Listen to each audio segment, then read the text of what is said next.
All right, good afternoon, Google Chicago. For those of you who don't know me, my name is David Lieber. I am with the State and Local Public Policy team. For those of you that may have seen me before, I'm like the, I guess I'm like the new best friend that you never wanted. Today's event is a continuation of our Fireside Chat series, which was inaugurated during the 2008 campaign season and continued in 2010. The Chicago Mayoral Fireside Chat series really represents the first time that we've brought the event outside of Mountain View and to one of our other offices. And I think we can probably all agree that there's no better place to do that in Chicago. Our guest today is mayoral candidate Miguel Del Valle, who came to Chicago at the age of 4 and has lived here ever since. At a young age, Mr. Del Valle was tapped to run both the Barreto Boys and Girls Club and the Association House here in Chicago. His political career began in 1982 when he worked on the historic campaign of Mayor Harold Washington. In 2006, he became the first Latino elected to the Illinois State Senate, where he served for almost 20 years, rising to become the Assistant Majority Leader. In 2006, Mr. Del Valle was appointed to be city clerk by Mayor Daley, and in the next year, 2007, he won a citywide election for the same office. During his tenure, transparency has been a hallmark in the city clerk's office. City hall meetings are now streamed and archived, and ordinances and city budgets have been made available through the city clerk's website. So please, everyone, let's give a warm welcome to our guest today, Miguel Del Valle.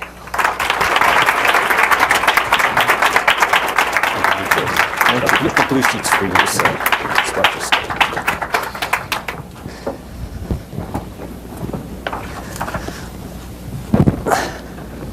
Thanks. So we're now a week out from election, and everyone is still trying to obviously make their final decisions about who they're going to support.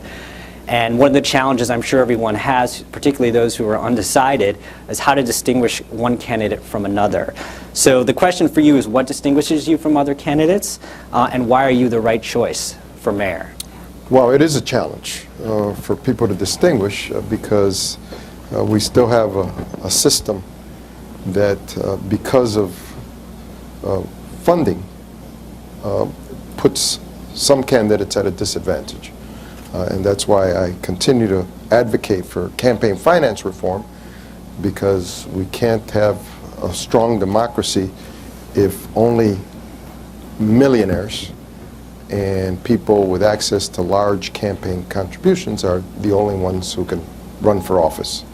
That is not good for our democracy. And so we need to continue to look at how it is that we level the playing field so that choices could be made based on an individual's skills, abilities, experience, track record, and not based on who can afford to put more 30-second spots on television that many times say very little about who the candidate really is.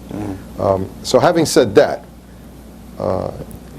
I am, as you indicated in the introduction, an individual who has lived in the city of Chicago since I was 4 years old. I have had both feet firmly planted in the neighborhoods of the city of Chicago. I have worked in various capacities, doing community organizing and as a community activist, delivering human services, and then entered the political arena when Harold Washington was elected mayor. I chaired one of his commissions as a volunteer, and then was motivated and inspired by his historic election in the city of Chicago, and then decided to leave a position as executive director of a human services agency, Association House, an institution established by Jane Addams in the late 1800s in the city of Chicago as one of many settlement houses that were established at the time to help different immigrant groups settle in the city of Chicago. So I left that position as executive director and decided to run for office for the first time without any prior political experience and no political organization and no funding.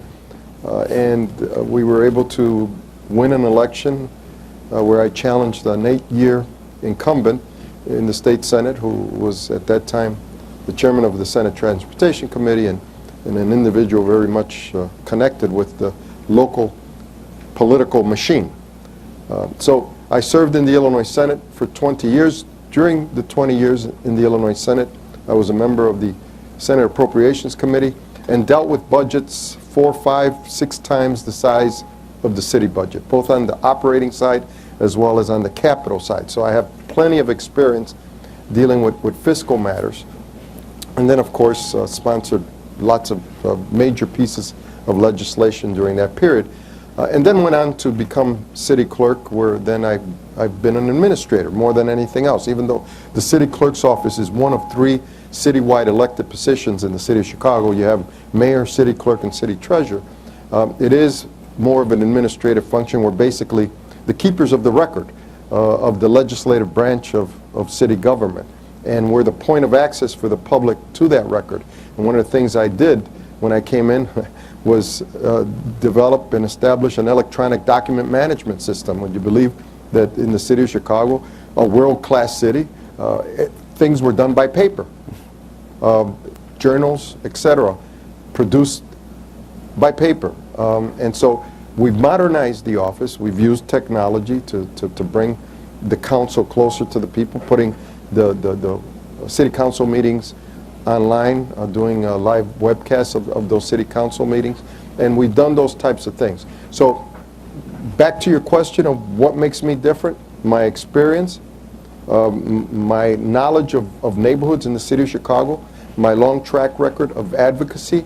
I see things through a different pair of eyes. I'm not the guy who made $18 million in 2 years, but I'm the guy who's been in the neighborhood fighting battles year after year after year.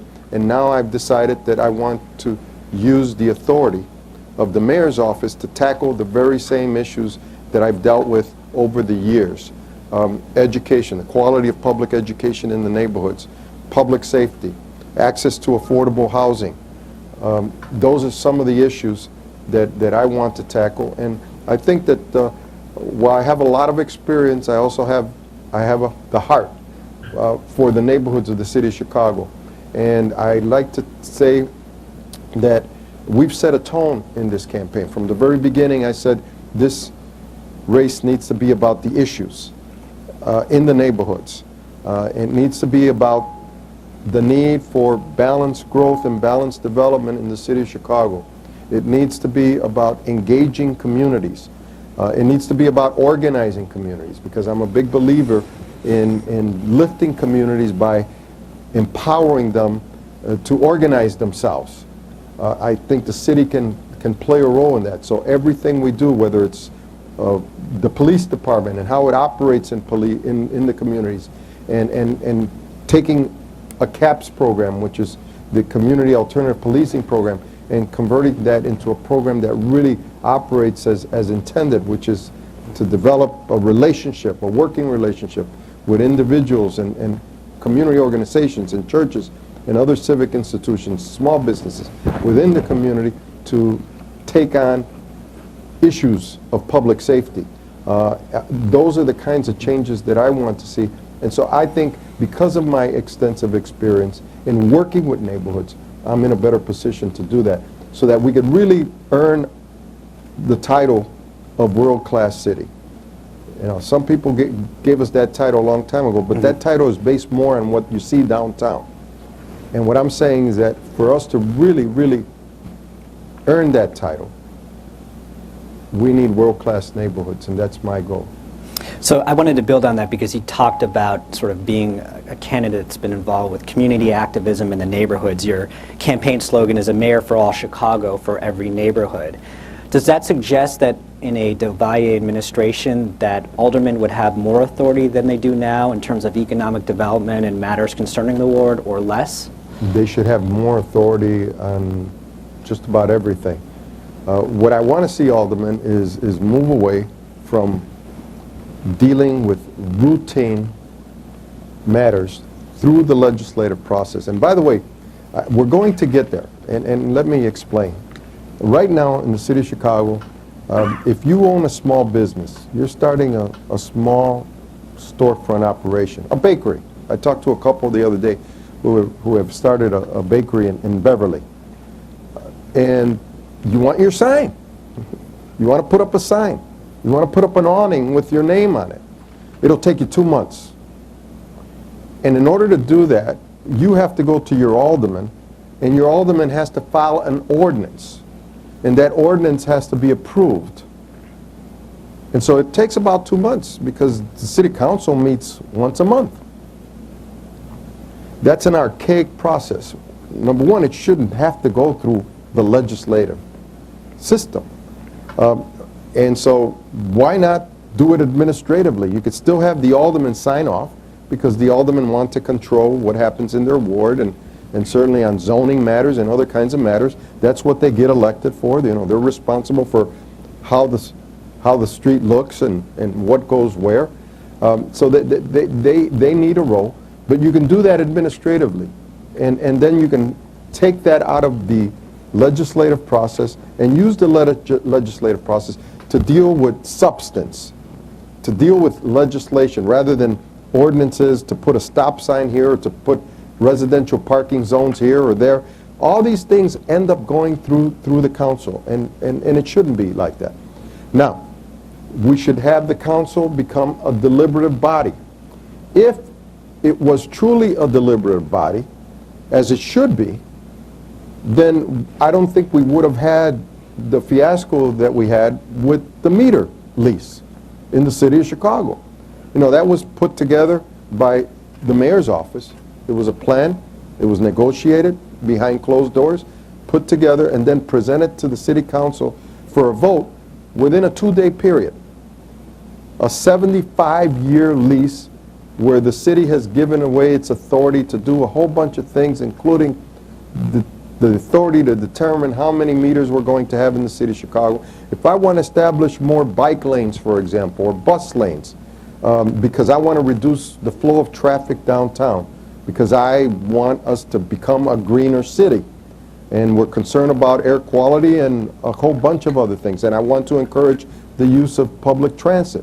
If I want to do all that, then we cannot make the changes that are necessary without compensating Morgan Stanley, the company that has this long-term lease. If we want to, for example, ease up on our harsh treatment of motorists in the city of Chicago who, after getting 2 tickets, parking tickets, within a year, are booted if they don't pay those tickets on time. And there are people who lose their jobs, and let's face it, you know, they aren't sometimes able to pay within that period. Well, if I want to go back to where we used to be, where we used to boot cars after 4 or 5 tickets, then that triggers what they call a compensation event in the contract, which means that somehow if we're easing on enforcement, then that has an impact on their revenue, and therefore we have to find a way and calculate what they need to be compensated for. This is the type of agreement that was entered into. Many aldermen did not read that full agreement because they didn't have the time. And so if we have a more deliberative body that takes time to conduct public hearings and to give an opportunity for proponents and opponents to chime in, which is what is supposed to happen, then you're going to get a different kind of result. That is not to say that we still wouldn't have leased the meters, because in this climate, in this economy, there have been tremendous pressures on cities to come up with ways to generate revenues. And privatization has been, of course, one of those ways. So the pressure's still there. But how we make decisions, I think, is definitely going to change and has to change, because, as I've said, as mayor, I'm going to liberate the aldermen in the city of Chicago. And I'm going to allow them to do their work, because that's what they get elected to do. They're there to represent their constituents in their wards, and they're going to have to make votes. In Chicago, the history has been strong mayor, weak council. I want a strong mayor, strong council, and I actually want them to have to cast votes and assume responsibility for some of the tough decisions that are ahead of us regarding budget cuts and as well as revenue decisions. Where's the money going to come from? So you mentioned privatization, and that's obviously been a controversial subject, whether it be with the parking meter fiasco or now with the festivals and the talk of privatizing those, and even the Taste of Chicago. Do you think there is a role for privatization in the context of good governance? Well, of course there is. But before you take the step, lots of questions have to be answered. Are we talking about efficiencies? Are we talking about reduced costs? Are we talking about taking a function delivered or a service delivered by a group of individuals who are city employees, and then privatizing the delivery of those services, and then having a company that is going to pay substandard wages and then help expand the number of individuals out there who are the working poor in the city of Chicago? Those things have to be weighed. But there are some areas, for example, I'll throw one out, recycling. Right now we have 16 wards in the city of Chicago that recycle. It's been very, very difficult for the recycling services to be expanded, yet we need to go. If we're going to be a greener city, we're going to have to go to citywide recycling. I want to go to citywide recycling. There's a possibility there of a private-public partnership to do that. Now, we're going to make sure, if there's an agreement there, that over the years, we're able to capture the growing value of the recyclable materials. So all of that needs to be figured out. And we need to make sure that we don't enter into an agreement that shortchanges the residents of the city of Chicago. So we have a tool here called Google Moderator, and in advance of this series, we solicited questions from Chicago employees, things that they wanted to hear. And the number one topic that was brought up and voted upon and voted up was education. And so I'm hoping you can talk to us a little bit more about what your plans are for education, and specifically, how do you plan on ensuring that every student in Chicago receives the same opportunity regardless of what school district they live in? No, it's a very good question. As you know, Chicago is the largest school district in the state. Illinois has about 869 school districts. We have more school districts than just about any other state. Chicago is the largest, with over 400,000 students.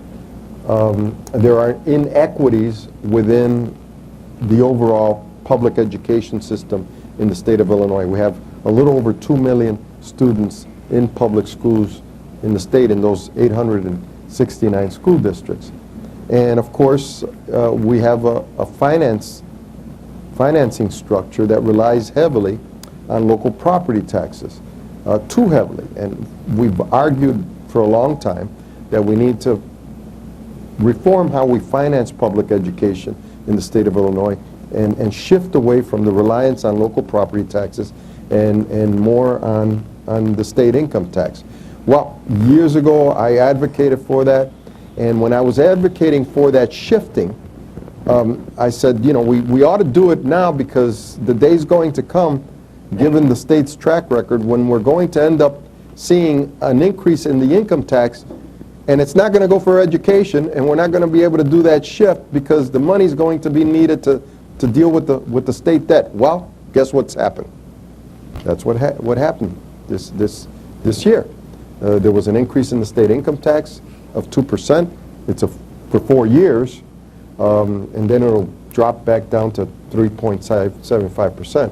We have a set rate in Illinois, as you know, but we haven't financed or reformed how we finance public education. In the meantime, we have to take care of business here in District 299, which is the Chicago Public Schools. And during my campaign, I've talked about how in Chicago, with good intentions, we've developed a two-track parallel system of public education, with magnet schools, selective enrollment, and charter schools on one track, and the neighborhoods on another track. And while I continue to support academic options for kids and for families, We have to focus in on our neighborhood schools because that is where we have some serious problems. You know, I want a family, a young family with a child who reaches preschool age, who is ready to send their child to school, to not have to grapple with, do I put my child in the school across the street or down the block from where I live in, or do I find a school across town, a private school or another public school that's selective, with selective enrollment? Today there's an article in the Tribune today about the gifted and classical programs and the number of families that do all kinds of things to prepare their little ones to take that test, because people are worried. That's one of the biggest decisions that you make as a family, where you're going to send your child to school. It's an important decision. And so I want neighborhood schools to become an option for families. Right now, people are looking all over. Do you know that for high school slots, last year there were about 13,000 applications for 3,000 slots. So that means the 10,000 who didn't get in to a selective enrollment high school in Chicago ended up in the regular school or going to a private school. And so that is the challenge. Now, some have said, well, the only way you're going to get away from that and the only way you're going to really deal with the system is by continuing to create charter schools. We're not going to charter school our way out of this. We have to tackle the needs and the issues at our neighborhood schools, and that's how you build communities. We cannot build and stabilize neighborhoods if all the kids and the families are constantly leaving the neighborhood and running away from the neighborhood.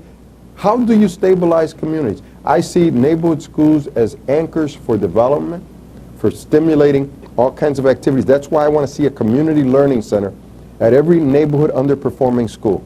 And by that I mean a center where families can participate in educational and cultural and recreational activities from 2 in the afternoon till 8:30, 9 o'clock in the evening, and on Saturdays. And we're doing this already. This is not something that I'm just coming up with right now. I did this as a legislator. I have schools in my old legislative district where parents are taking English as a second language classes, GED classes, college credit courses. The kids are there at the same time getting homework and tutoring assistance, engaged in enrichment activities, which are important in these neighborhood schools, because in every neighborhood school you find bright children who aren't being challenged. And they get bored, and one of the reasons for the dropout rate. I've worked with kids who dropped out of high school, dropped out of regular high schools, and end up in alternative schools and excelling and doing very, very well because they were bright kids who were just not being challenged and were just not in the right setting. And so besides the community learning centers that we want to do, that include the cultural enrichment activities, then we want to establish a program to re-enroll dropouts. 50% of African American high school students in the city of Chicago drop out of school. About 43 to 45% of Latinos drop out of school. We're not going to stabilize communities, we're not going to build neighborhoods if we don't pull them back in. And some of them drop out because of concerns for public safety, gang activity, other kinds of activities. They're bored, they're not being challenged. There are all kinds of reasons. They begin to miss school, they fall behind, they fail courses in the first year, and then they're out. I increased the compulsory attendance age in the state of Illinois from 16 to 17 because I want schools to hang on to these kids longer.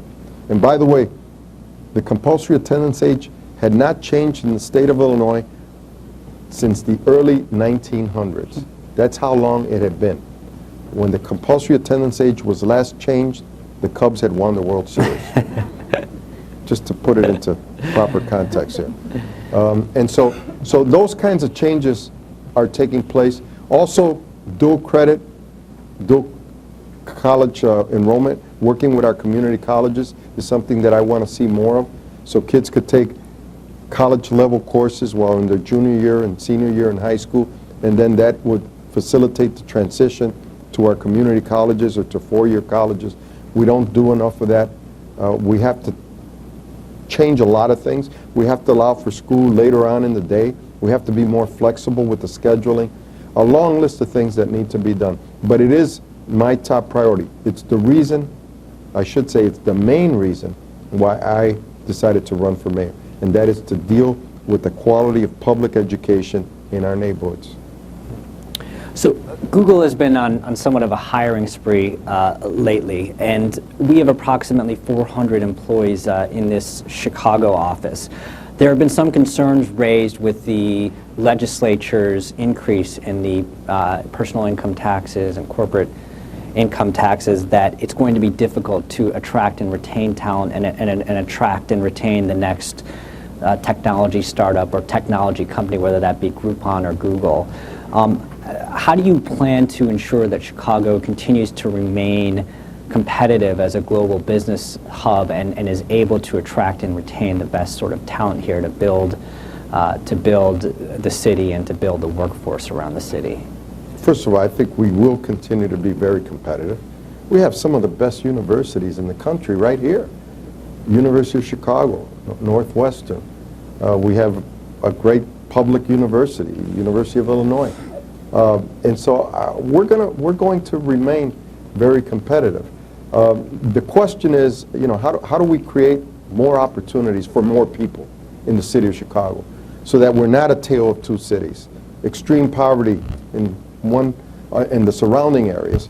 And I say that, when I take 290 coming in sometimes, and I see that beautiful skyline in front of me, to the east of me, I see the Emerald City.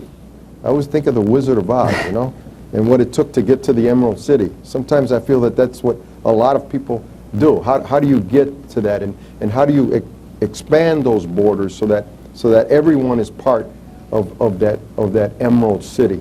And I think that certainly dealing with the quality of public education is an important piece of that.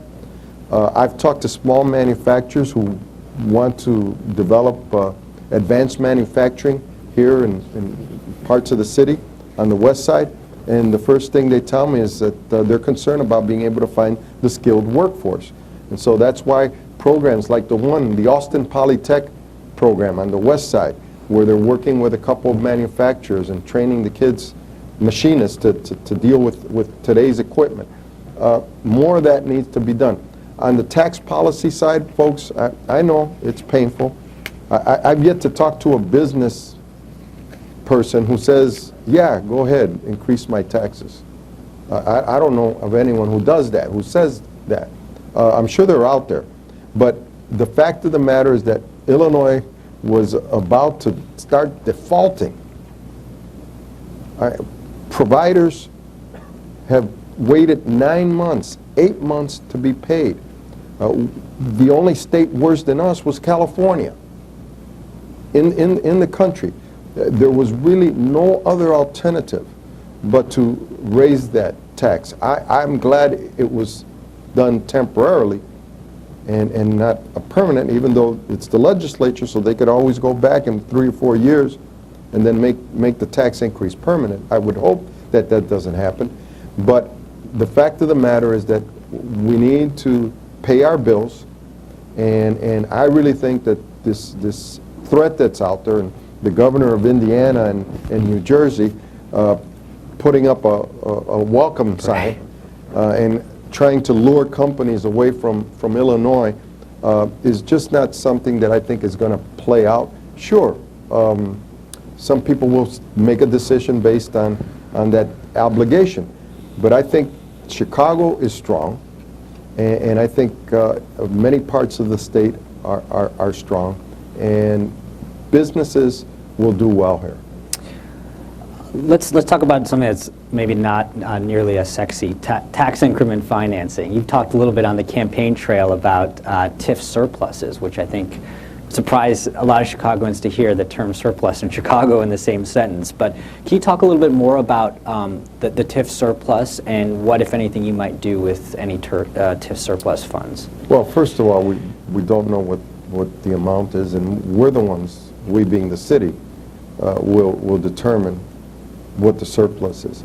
But that determination gets made by looking at what's obligated and what projects are in the pipeline. And once you subtract all of that, then you see what's there, because TIFs generate about $500 million a year. And this year, for this current fiscal year, we used about $30 million or so for the budget to deal with this year's budget. That triggered the release of dollars, because it's a formula-driven process, to CPS of about $90 million. I anticipate that we're going to have to do the same thing for fiscal year 2012, because we are at this point talking about a $650 million deficit, and my guess is that it's going to be higher than that. And so we're going to have to use those dollars. Now, I also believe that TIFs should be created for what was originally intended, and that is to spur economic activity in blighted areas. We haven't done that. A lot of TIF dollars have gone into the downtown area, and so the Mercantile Exchange got something like $15 million, and Boeing and others have gotten money. I want to see TIFs used to stimulate economic activity in areas that need it, number one, and I want to see it tied to job creation. And so if the job creation doesn't take place, then those TIF dollars ought to come back to the city. So we're going to do a lot of work with TIFs. But I believe that tax increment financing is a good economic development tool. I'm not one of those who wants to do away with TIFs. And do you support the Sweet Home Chicago proposal? Yes. Okay. I supported the Sweet Home Chicago proposal because, you know, we've had the CHA plan for transformation. It slowed down because of the slowdown in the economy, and I don't think we're getting as many federal dollars as we should be getting for the development of affordable housing and public housing. And so there's a desperate need out there, and we all know what's happening with the housing market. We have a serious problems with foreclosures in the city of Chicago, and with some of the lending institutions, the banks walking away from some of these properties and failing to secure these properties. And so that is at the top of the list for the next mayor, and that is dealing with the housing crisis that we have. Because I think, you know, the market has begun to bottom out, and I think, you know, we're going to see a turnaround. Property values are going to start to go back up, and so we have to stimulate more activity. There's a group in Bronzeville that has a wonderful project, and for those of you who are familiar with Bronzeville, it has a fabulous history in the African American community.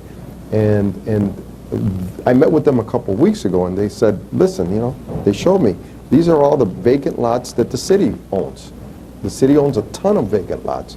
And what they want to do is take those lots, and they're working with a developer, and they're going to build market rate housing as defined by the community in working with the developer.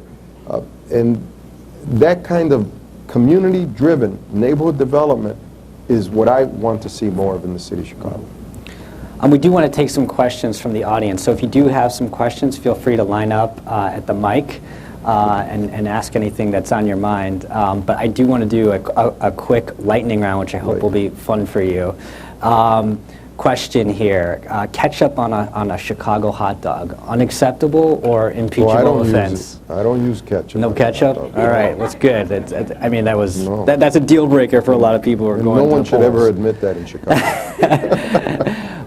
Favorite restaurant in the city? Oh, I have a little Puerto Rican restaurant, Café Central on Chicago Avenue, which is probably the oldest Puerto Rican restaurant in the city of Chicago, like 45, 50 years old or something like that. Okay. Favorite search engine? Oh, I thought there was only one. Say no more. You know, I use Gmail, and I forgot Gmail is Google. That's right. Absolutely. You guys have cornered it, I tell you. BlackBerry, iPhone, or iPhone. iPhone? Okay. Yeah, I love the iPhone. Love-hate relationship with the iPhone. You know, those drop calls are frustrating, but I love the iPhone. Cubs or White Sox? I'm a sports fan. But, you know, people laugh when I say that, but I really am. I mean, I'll sit there and I'll go back and forth. I'm a surfer. And I'll watch a Cub game and a Sox game at the same time while I'm watching a Bulls game. You know, that's how I am. Love Cubs, Sox, Bears, Blackhawks, of course, you know. What do you think about another Olympic bid? I don't see it at this time. Yeah. And here's sort of a curveball here, but other than your own campaign videos, what's the last YouTube video you watched? You know. Is that too much of a curveball there? You know, I have the YouTube on my Yeah. iPhone, so I've seen some videos. But I remember one with a baby. There's lots of cat. We have lots of cats. You have lots of cat ones and yeah. babies, yeah. And every now and then, when I show my kids the dog videos Right. and all the kinds of. The kids love seeing. My grandson, he loves seeing some of those videos. Yeah, I do the same thing with my 3-year-old. It provides minutes of entertainment. Yeah, so. sure. But by the way, guys, you know, you could see a few good videos that have been put on YouTube related to my campaign. Yes. Like the bike guys. And just a quick story, some high school students at Sullivan High School decided to do a video criticizing one of my opponents on education issues. And they put this thing up, and I didn't know these kids. They did this on their own, working with their teachers. Well, that YouTube video has now gotten almost 10,000 hits. So it's amazing. And of course, we love it. Let's take a couple questions here. Hi, welcome, Mr. Duvalier. Thank you. My name is Frances Young, and in my family, I have quite a few Chicago police officers. Yes. Or family members that work with the Chicago Police Department. I haven't heard a lot from your campaign on what your plans are. This has been quite a year for the Chicago Police Department. We've heard, like, from all of the mayoral candidates that, yes, you would replace the current superintendent. And lots of people have said that, well, we will bring in more police officers. But right now, the morale at the Chicago Police Department is really low. What are your plans to, one, bring up the morale of the Chicago Police Department? What all over is your crime plan for Chicago? Well, and I've talked quite a bit about that, but I don't have the millions of dollars to put the commercials on TV. So people like you will say, hey, he doesn't have a plan. Well, that's because I don't have those commercials. And those commercials don't tell you much anyway, as I said.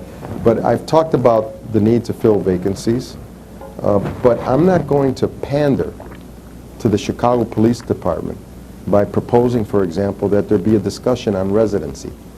Chicago police officers should live in the city of Chicago, and it should be a requirement. It should continue to be a requirement. A couple of my opponents have said, yeah, it's something we can talk about. You know, what are we're trying to build up the middle class in every neighborhood in the city of Chicago. We're going to allow people to move out but earn their salary from property taxpayers and residents in the city of Chicago who pay taxes. So that's wrong. Community policing. One of my problems with Jody Weiss is that he really hasn't strengthened the CAPS program. So I want to reinvent the CAPS program and develop a true community policing model that's effective. And I understand that there were budget cuts this year that pulled police officers away from community policing. That has to be reversed. We have to move folks from administrative positions and free those positions up for the front line. That has to happen. I've talked to Jody Weiss about making better use of the cameras, the blue light cameras. When was the last time we saw a report on TV that showed that as a result of video captured of a crime being perpetrated, that led to an arrest and then to a conviction? The cameras are not being used. People have lost in the neighborhoods that desperately need these cameras to function and trusted these cameras initially. They've lost faith in them. I dealt with a particular street where there was a camera where on 3 different instances there were shootings practically in front of the camera that should have been captured, and each time I checked, either the camera was not working properly, it was not turned on, or it wasn't facing the right direction because it scans. And so I was and have been dissatisfied with some of Jody Weiss's responses. On the other hand, it is true that crime rates have dropped. It is true that the number of incidents regarding police misconduct have dropped, and so there are some positive things that have happened. But as mayor, I would prefer to have my own team. It doesn't mean that there isn't a role for Jody Weiss somewhere in the city, even though he has a very, very huge salary. So I know we can't find another place that's going to pay him as much as he's making now. But I prefer to have my own team. I'm going to be held accountable as mayor. I want my own superintendent in the Chicago Public Schools, who, by the way, is an educator. And for the police department, I feel that we should be able to find someone within the ranks who can assume that position. And I think that will do a lot for morale. When Jody Weiss came into town as an FBI man, a good guy, when he put on that uniform, that was a mistake.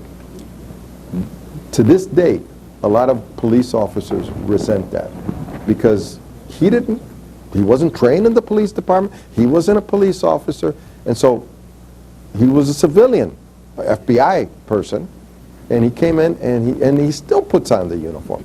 You know, that may seem small to us, but to police officers, it's a big deal. Yeah. And those kinds of things, those kinds of missteps, I think, have led to the climate that you have today.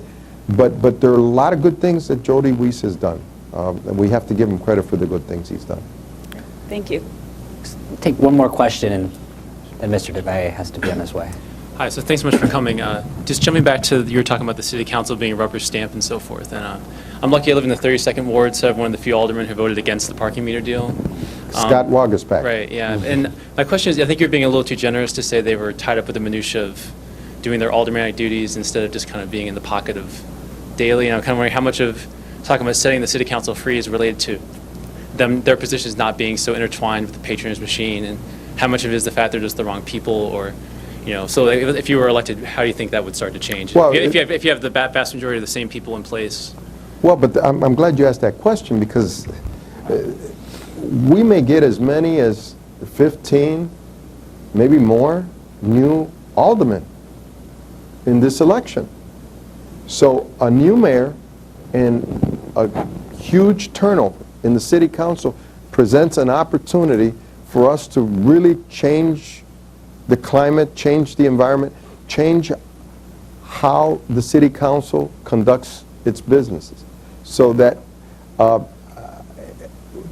guys like aldermen like Wagaspak, he's a very principled, very independent alderman. I want to see more aldermen like Scott in the city council. As a matter of fact, he's being aggressively challenged right now because of his independence and because he speaks his mind. We need more aldermen like that in the city council. And that's, again, one of the things that distinguishes me from the other candidates. You know, I'm not going to get into details right now, but it's no secret out there that one of the leading candidates is helping funnel money to a group that is working to elect certain aldermen, where they're making big contributions to make sure that certain aldermen get elected, and of course then the understanding will be that they will then be beholden. That's exactly what we want to get away from in the city of Chicago, which is what you're talking about. And yes, does that mean that we're going to have some difficult days depending on issues? Yes, but that's democracy. You call that democracy. And that's what people want in the city of Chicago. I think there's been a whole new generation. The demographics have changed in the city of Chicago. There are a lot of folks out there who want to see city government tackle tough issues and to be and use a deliberative process that's going to allow for public input and for debate. And so I'm looking forward to that, and I will encourage that. And I think that because of this turnover, that's going to happen, unlike in the past. Great. Well, Mr. DeValle, thank you so much for coming. We wanted to present you. We've been here at Google Chicago for 10 years now, and this is a 10-year, 10 stars anniversary 10 sort of stars, T-shirt. okay. So thank you so much for Thank coming today. We really appreciate it. Thank you. Thanks a lot.